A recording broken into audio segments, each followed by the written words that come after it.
उससे क्या होता है पेज। Good morning everybody.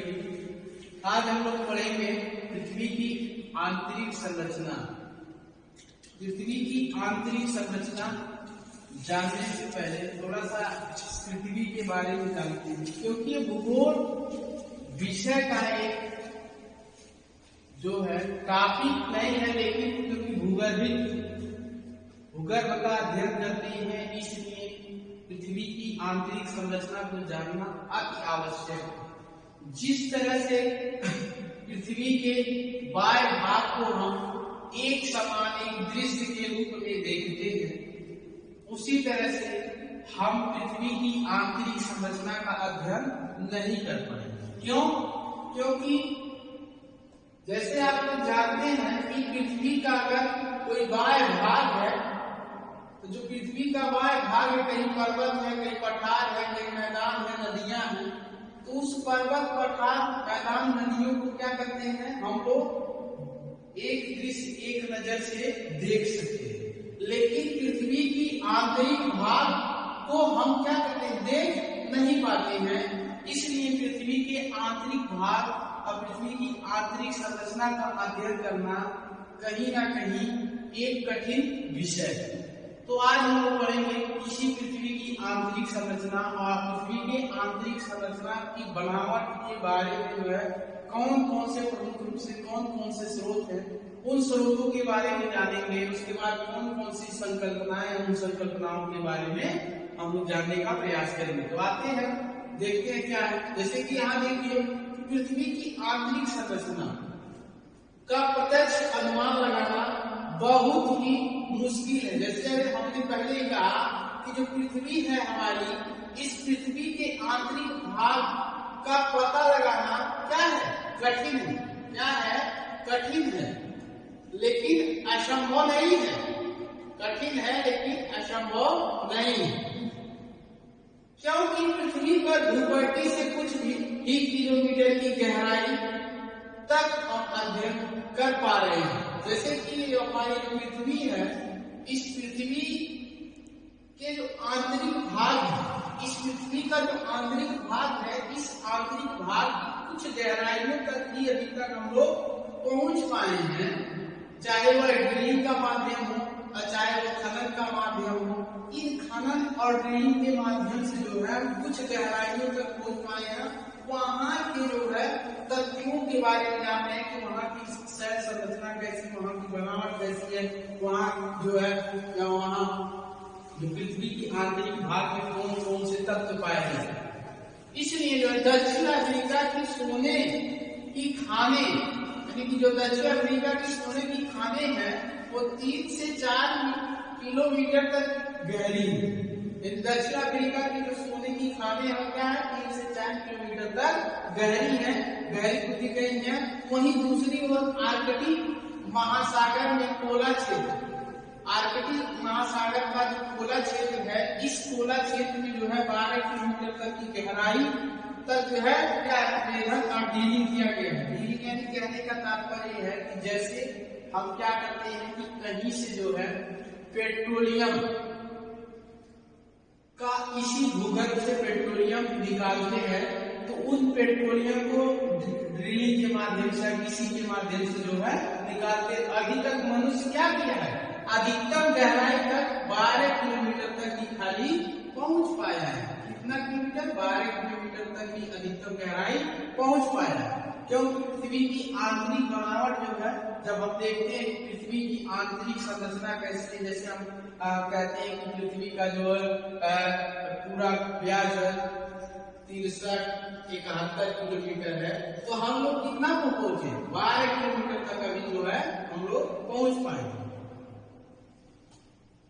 पृथ्वी की आंतरिक संरचना का अध्ययन करने के लिए प्रमुख रूप से 3 स्रोतों का सहारा लिया जाता है।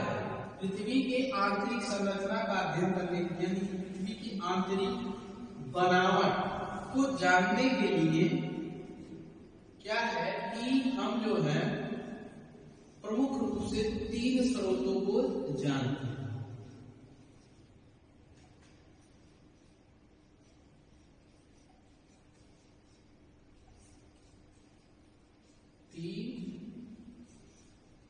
स्रोत हैं। इन स्रोतों के आधार पर जो है हम लोग जानते हैं कि पृथ्वी की आंतरिक बनावट कैसी है। वहां इस रूप में शैल संरचनाएं हैं और वहां द्रवित पदार्थ है कि वहां कठोर चट्टानें हैं, यानी जो भी चीजें हैं वह इन्हीं तीन आधारों, इन्हीं तीन स्रोतों के आधार पर हम लोग जानते हैं कि पृथ्वी की आंतरिक संरचना, आंतरिक बनावट कैसी है। तो आइए हम लोग जानते हैं जो पहला स्रोत है वह पहला स्रोत है अप्राकृतिक स्रोत। अप्राकृतिक स्रोत यानी कि अप्राकृतिक स्रोत, अप्राकृतिक साधन। जो पहला स्रोत है वह है अप्राकृतिक स्रोत, अप्राकृतिक साधन। अप्राकृतिक स्रोत, अप्राकृतिक साधन के अंतर्गत जो है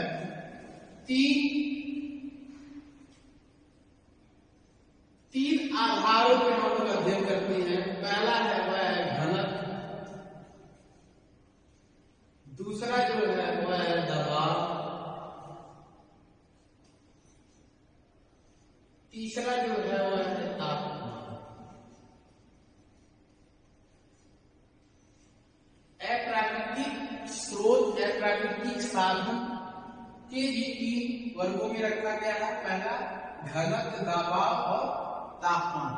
घनत्व के आधार पर हम जानते हैं कि पृथ्वी का औसत घनत्व कहाँ किस रूप में पाया जाता है।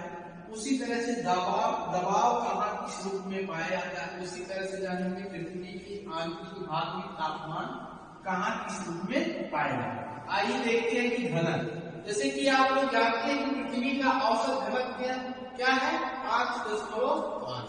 पृथ्वी का औसत घनत्व कितना है 5.5। पृथ्वी का औसत घनत्व 5.5 ग्राम सेमी है। इसके बाह्य परत का घनत्व 3 और मध्य परत का घनत्व 5 तथा अंतरतम परत का घनत्व जो है 11 से 13 ग्राम सेमी माना गया है। यानी कि कहने का तात्पर्य यहाँ है कि जो हमारी पृथ्वी है, ये हमारी जो पृथ्वी है, इस पृथ्वी का जो बाह्य परत है, ये जो बाह्य परत है, इस बाह्य परत, ये जो बाह्य परत है, यानी कहें कि भूपटल या भूपट्टी कहें, इसका जो औसत घनत्व है वह क्या है 3 ग्राम सेमी। कितना 3 ग्राम सेमी। उसी तरह से इसका जो मध्य परत है, ठीक, इसका जो मध्य परत है, तो इसका मध्य परत का जो औसत घनत्व कितना है 5 ग्राम से। उसी तरह से इसका अंतरतम कोर, एक अंतरतम कोर जो है वह क्या है 11 से 13 ग्राम से। ये क्या है, ये शैल संरचना बनावट के आधार पर जो है क्या है वहां के अलग अलग घनत्व पाए जाते हैं। लेकिन पृथ्वी का औसत घनत्व क्या कितना है 5.5। चलिए ठीक। नेक्स्ट जो है वह है दबाव। हमने आपको पहले ही बताया कि जो है शैलें जो होती है वह 2 प्रकार की होती है, ठीक। यानी कि एक होता है कठोर शैल, एक होता है कोमल, ठीक। एक कठोर, एक कोमल। कठोर का मतलब कि ऐसी शैलें होती है जो कठोर रूप में पाई जाती है। उनका प्रेशर क्या होता है इस धरातल पे अधिक पड़ता है, तो इसलिए धरातल पे प्रेशर अधिक पड़ने के कारण क्या होगा वहां दबाव, वहां घनत्व जो है क्या होगा बढ़ जाएगा, वहां घनत्व क्या होगा बढ़ जाएगा। इसलिए जो है कहीं कोमल शैल होती है वहां दबाव कम होता है। जैसे कि दबाव बढ़ने से घनत्व बढ़ता है, दबाव बढ़ने से घनत्व बढ़ता है, किंतु प्रयोगों से विदित होता है कि पृथ्वी के आंतरिक भाग के दबाव के कारण न होकर वहां पाए जाने वाले पदार्थों के अधिक घनत्व के कारण, यानी कि कहने का तात्पर्य यही बताया कि उसका क्या है कि वहां जो शैल की बनावट है उन बनावटों के आधार पर क्या है कि वहां जो है दबाव कहीं अधिक होंगे, कहीं दबाव कम पाए जाएंगे। इस आधार पर शैलों की संरचना के आधार पर, क्योंकि पृथ्वी के आंतरिक भाग में जो है बहुत प्रकार की शैलें पाई जाती, कहीं कठोर कहीं कोमल, तो इसलिए वहां जो है दबाव भी क्या है भिन्न भिन्न रूपों में पाया जाता है। ठीक, जो आगे नेक्स्ट है वह है आपका तापमान। तापमान जैसे कि आप लोग जानते हैं तापमान समान रूप से 8 किलोमीटर तक पृथ्वी की गहराई में प्रवेश करने पर प्रति 32 मीटर, यानी कि अगर ये आपकी पृथ्वी है, इस पृथ्वी में जो है 32 मीटर की गहराई तक हम क्या करें जो है जाते हैं, तो यहाँ 1 सेंटीग्रेड तापमान में क्या होता है वृद्धि हो जाता है, यानी कि प्रति 32 मीटर की गहराई में 1 सेंटीग्रेड तापमान बढ़ जाएगा। ठीक, उसी तरह परंतु इसके बाद तापमान की गहराई के साथ साथ वृद्धि दर कम हो जाती है, यानी कि तापमान में जैसे जैसे गहराई में जाती है तो तापमान में क्या होता है, जो वृद्धि दर है वो धीरे धीरे घटने लगती है। यानी कि कहने का तात्पर्य जब 32 मीटर तक गए तो तापमान 1 सेंटीग्रेड तापमान बढ़ा, लेकिन उसके अधिक गहराई में जाने पर जैसे जैसे गहराई में जाते हैं तो क्या होता है तापमान उस दर से नहीं बढ़ता है जिस दर से पहले बढ़ रहा था, उसके दर में जो वृद्धि होती है उस दर में कमी होने लगती है। जैसे कि देखिए प्रथम 100 किलोमीटर की गहराई में प्रत्येक किमी पर 12 सेंटीग्रेड तापमान वृद्धि होता है, 12 सेंटीग्रेड तापमान वृद्धि होता है। उसके बाद 300 किलोमीटर की गहराई में प्रत्येक किलोमीटर पर 200 सेंटीग्रेड एवं उसके पश्चात प्रत्येक किमी की गहराई पर 100 सेंटीग्रेड की वृद्धि होती है। जैसे कि हमने यही बताया कि जैसे जैसे इस पृथ्वी के आंतरिक भाग में जा रहे हैं, अंतरतम पोल की ओर जा रहे हैं, तो क्या है कि पृथ्वी के अंतरतम में जाने की 100 किलोमीटर की गहराई के बाद जैसे ही प्रवेश करते हैं तो वहां तापमान जो है 1 किलोमीटर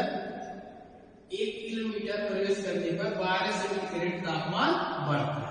लेकिन जैसे 300 से अधिक जाते हैं तो 1 किलोमीटर की गहराई में प्रवेश करने पर 2 सेंटीग्रेड तापमान बढ़ता है। यानी कहीं ना कहीं आप ऐसे देखिए कि जैसे जैसे पृथ्वी के अंतरतम भाग में जा रहे हैं वैसे वैसे क्या है तापमान का जो वृद्धि दर है उसमें कमी आ रही है, तापमान का जो वृद्धि दर है उसमें कमी आ रही है।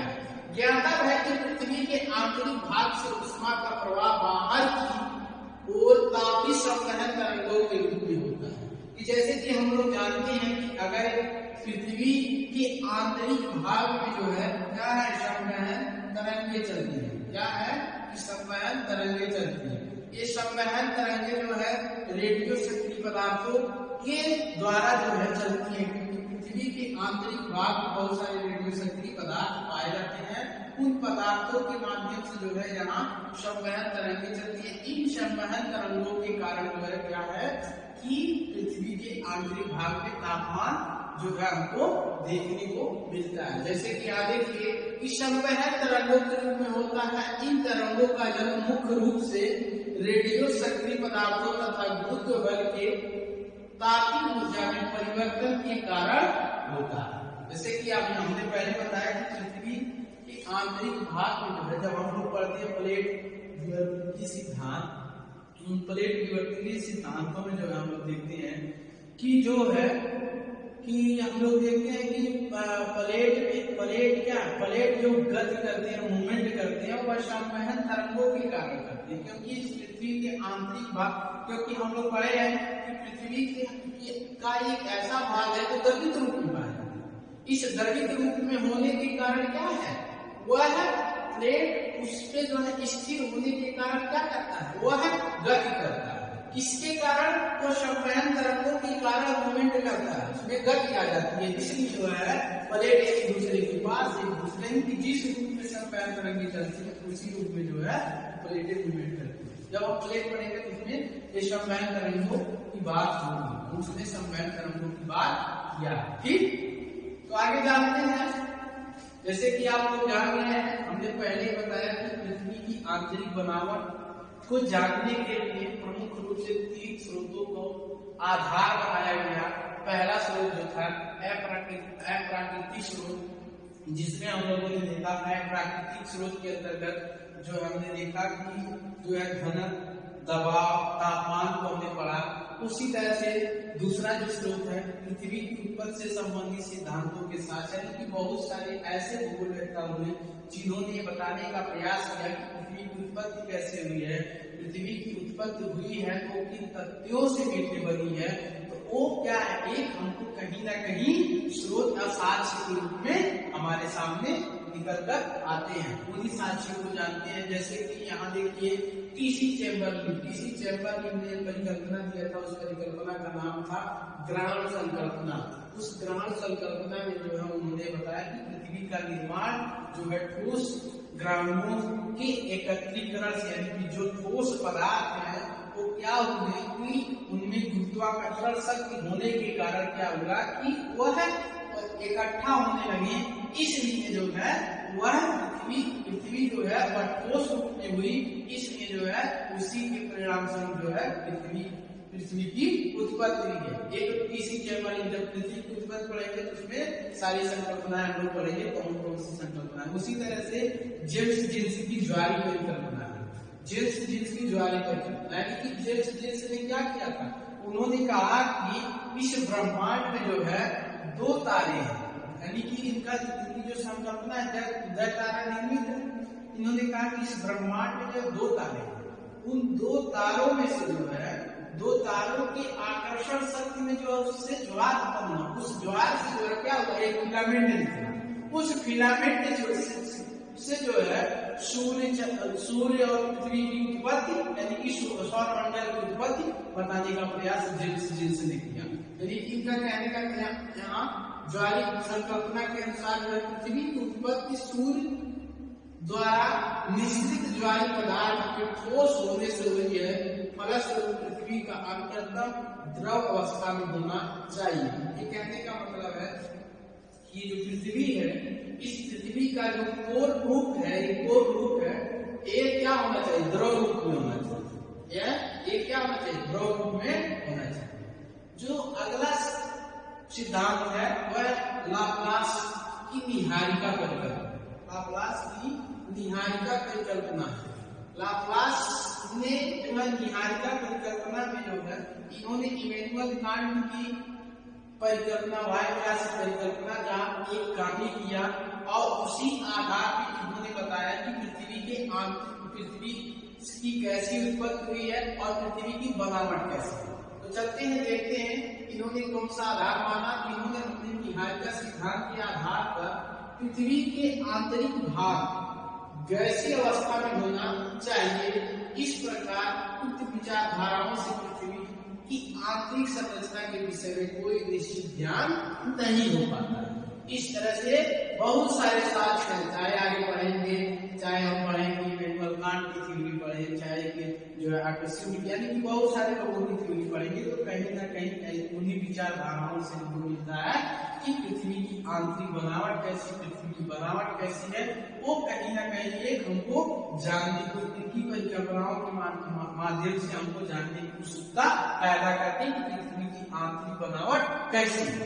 ठीक, तो आगे चलते हैं, देखते हैं कि जो अगला जो टॉपिक है वह है प्राकृतिक साधन।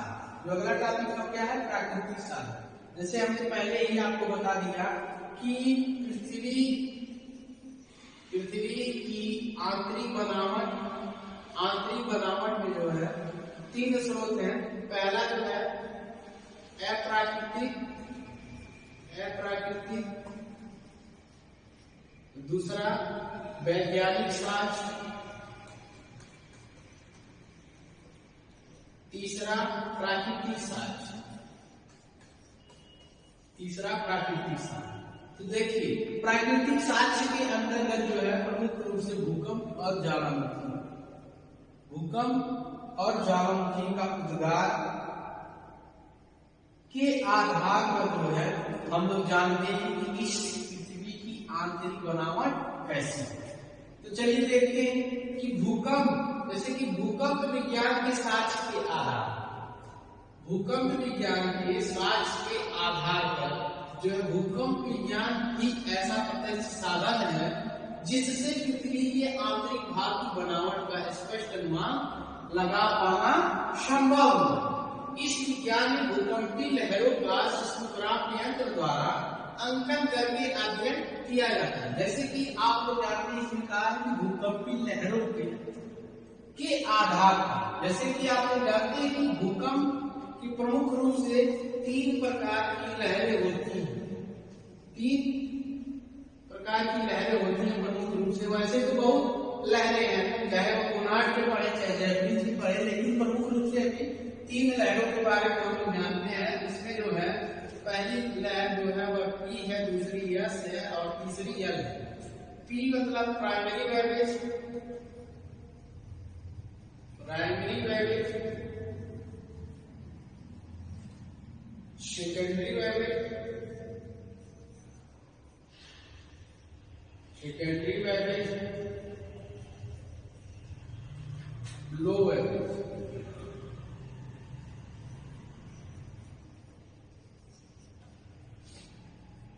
अगर इसको हिंदी में देखें तो प्राथमिक तरंगे,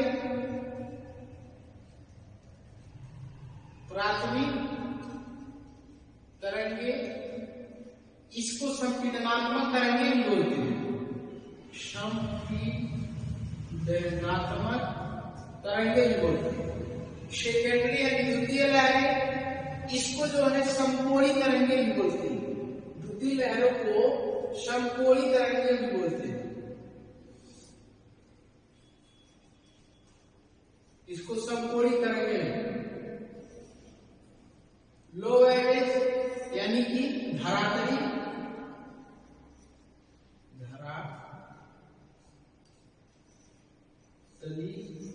लहर,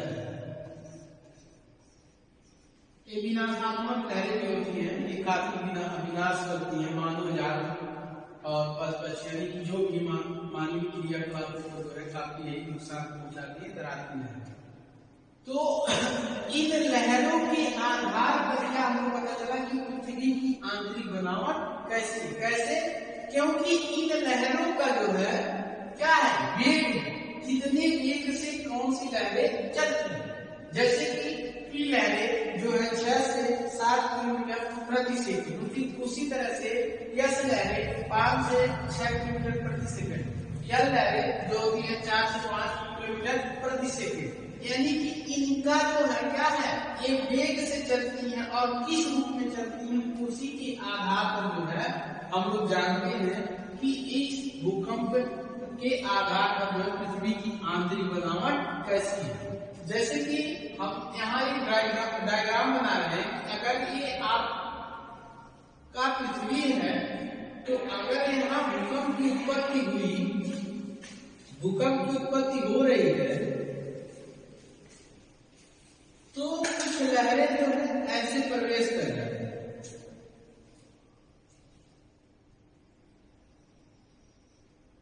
लेकिन कुछ लहरें जो है ऐसे हो जाती हैं।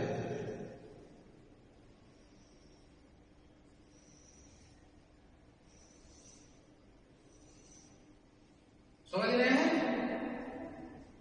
और कुछ लहरें जो है जैसे अभी हमने बताया, ये क्या है, ए यल, ए यस और ए पी, यानी ये धरातली लहरें हैं, ये धरातल पे ही आती है। ये यस लहरों को हमने बताया समकोणी होती, देखिए समकोण स्थिति में हो रहे हैं नहीं, लेकिन पी जो है एक ठोस द्रव गैस सभी में ये लहरें प्रवेश कर जाती है, लेकिन ये द्रव में जो है विलुप्त हो जाती है। यस लहरें जो होती है द्रव में विलुप्त हो जाती है। इसलिए जो है इन लहरों के आधार पर एक आकलन किया गया कि कहीं ना कहीं हमारे पृथ्वी की बनावट में जो है द्रव पदार्थ भी पाए जाते हैं, ठोस पदार्थ भी पाए जाते हैं, कहीं ना कहीं गैसीय रूप पाई जाती है। इसलिए जो है जो ये तरंगे होती हैं, ये तरंगे उसी रूप में प्रवेश करती हैं। इन भूकंपीय लहरों के आधार पर जो पृथ्वी की बनावट के बारे में हमको पता चला। उसी तरह से जो है ज्वालामुखी के आधार पर, जैसे कि आप लोग जानते हैं जब ज्वालामुखी का उद्गार होता है तो उस उद्गार के साथ साथ क्या होता है, बहुत सारे धूल कण, जल वाष्प, गैसें मैग्मा, लावा, ये सब क्या निकलता रहता है। जैसे कि पृथ्वी, अगर एक पृथ्वी है, पृथ्वी में कहीं ज्वालामुखी का उद्गार हो रहा है तो उस ज्वालामुखी से बहुत सारे पदार्थ निकलते हैं। तो उन पदार्थों के आधार पर हम ये आकलन करते हैं कि कहीं न कहीं इस हमारी पृथ्वी में जो है इस तरह के पदार्थ पाए जा रहे हैं, तभी ना इस तरह के पदार्थ निकल रहे हैं। तो कहीं ना कहीं पृथ्वी की आंतरिक बनावट के साक्ष्य हमको मिल रहा है। इस आधार पर हमको एक साक्ष्य मिल रहा है कि इसी रूप में इस पृथ्वी की आंतरिक बनावट है, इस तरह के पदार्थ पाए जाते हैं। इसमें गैस भी पाए जाते हैं, इसमें कठोर शैलें भी पाई जाती है, इसमें जो है जलवाष्प भी पाया जाता है, इसमें जो है मैग्मा भी पाया जाता है। यानी कहीं ना कहीं ये हमको मिलता है कि ठोस चट्टानें द्रवित भी है, जैसे ठोस भी है, द्रवित भी है और गैसीय रूप में भी है। ये हमको कौन ज्वालामुखी के उद्गार होने से जो है ये हमको साक्ष्य मिलता है। जैसे कि यहाँ देखिए ज्वालामुखी उद्गार का तरल मैग्मा पृथ्वी के अंदर से किसी न किसी विभाग को तरल अवस्था में सिद्ध करता है, किंतु अंतरतल भाग में अत्यधिक दबाव चट्टानों को पिघली अवस्था में नहीं रहने देगा।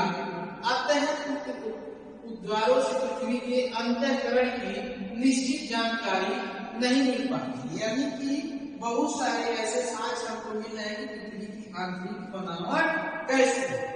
आज हम लोगों ने पढ़ा कि पृथ्वी की आंतरिक बनावट कैसी है। उसमें जो है हम लोगों ने जाना कि पृथ्वी की आंतरिक बनावट के लिए जो प्रमुख रूप से 3 स्रोतों को रखा गया। पहला अप्राकृतिक स्रोत, चाहे कहें अप्राकृतिक साधन, दूसरा वैज्ञानिक साक्ष्य, अब वैज्ञानिक साधन सिद्धांत, तीसरा प्राकृतिक साधन।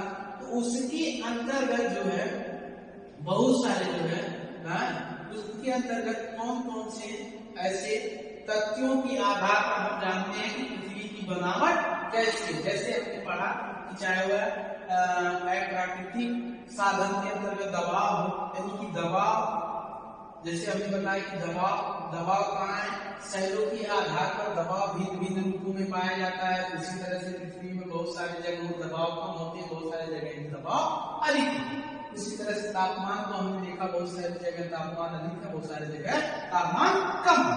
उसी तरह से हमने देखा कि जो है आपका घनत्व, बहुत सारे सेल बनावटों के आधार पर घनत्व में भी भिन्नता पाई जाती है। उसी तरह से जो है हमने देखा कि वैज्ञानिक संकल्पना के आधार पर बहुत सारे वैज्ञानिकों ने कहा कि जो है पृथ्वी की बनावट कैसी है, तो वह गैस से हुई है, कि वह कठोर चट्टानों से हुई है, या कि वह जो है जलवात और भूकंप से बनी। यानी कि कहीं ना कहीं वह हमको एक आधार देते हैं, उत्सुकता जगाते हैं हमारे मन में कि पृथ्वी की बनावट कैसी है। उसी तरह से जो है प्राकृतिक साधन के अंतर्गत हमने देखा भूकंप या चाहे ज्वालामुखी, इन दोनों के आधार में हमने देखा कि कहीं ना कहीं जो है पृथ्वी की आंतरिक बनावट कैसी है। पृथ्वी की आंतरिक बनावट अगर है तो इस पृथ्वी के आंतरिक भाग से कहाँ से कठोर शैलें हैं, कहाँ द्रवित रूप में है, तो कहीं ना कहीं एक हमको साक्ष्य मिलते हैं कि कहाँ किस रूप में शैलों की बनावट। आगे हम लोग पढ़ेंगे इसी पृथ्वी की आंतरिक भाग का नेक्स्ट चैप्टर हम लोग पढ़ेंगे। सुरेश के अनुसार पृथ्वी की आंतरिक संरचना, अभिनव मत के अनुसार पृथ्वी के आंतरिक संरचना के बारे में हम लोग जानने का प्रयास करेंगे। आज के लिए बस इतना है।